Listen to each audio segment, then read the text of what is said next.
Problem வருதுன்னு சொல்லுது. அதாவது சாதாரண ஆல்கஹால் குடிச்சா லிவர் கெட்டு போயிடும். லிவர் கெட்டு போறதுனால உங்களுக்கு ஸ்ட்ரோக் வரலாம், பக்கவாதம் வரலாம், பிரஷர் அதிகமாகலாம், அண்ட் கிட்னி ஃபெயிலியர் கூட வரலாம். போதையிலே பல வகைகள் இருக்கு. கிறிஸ்டல் இருக்கு, கூலிக் இருக்கு. போதை பழக்கம் இளைஞர்களுக்கு வருவதால் என்ன ஆகும்னா அவங்க நல்லா படிக்க மாட்டாங்க, கான்சன்ட்ரேஷன் இருக்காது, அண்ட் சமூகமும் சூழ்நிலை போகும். இன்று தமிழ்நாட்டில் அனைத்து குற்றங்களுக்கும் காரணம் போதை.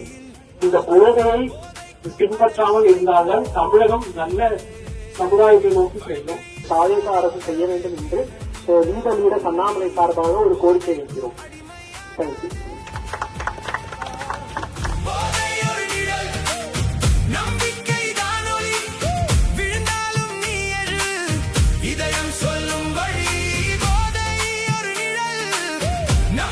போதையில்லா சமுதாய உறுதிமொழி. இன்று முதல் எந்த விதமான போதைப் பொருட்களையும் பயன்படுத்த மாட்டேன் என்று உறுதியளிக்கிறேன்.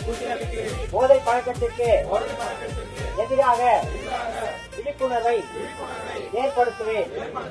என் குடும்பத்தையும் நண்பர்களையும் சமூகத்தையும் போதையின் தீமைகளிலிருந்து பாதுகாக்க பாடுபடுவேன்.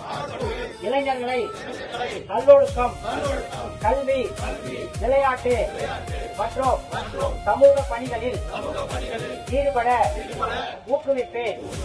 போதை இல்லாத ஆரோக்கியமான, பாதுகாப்பான மற்றும் பொறுப்பான சமூகத்தை உருவாக்க என்னால் என்ற அனைத்து முயற்சிகளையும் மேற்கொள்வேன்.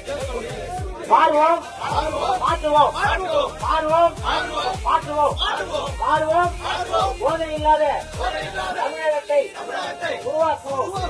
போதை இல்லாத காஞ்சிபுரத்தை உருவாக்குவோம். போதை இல்லாத ஸ்ரீபெரும்புதூர் உருவாக்குவோம். போதை இல்லாத கும்பகோணத்தை உருவாக்குவோம். அப்துல் கலாம் சொன்னது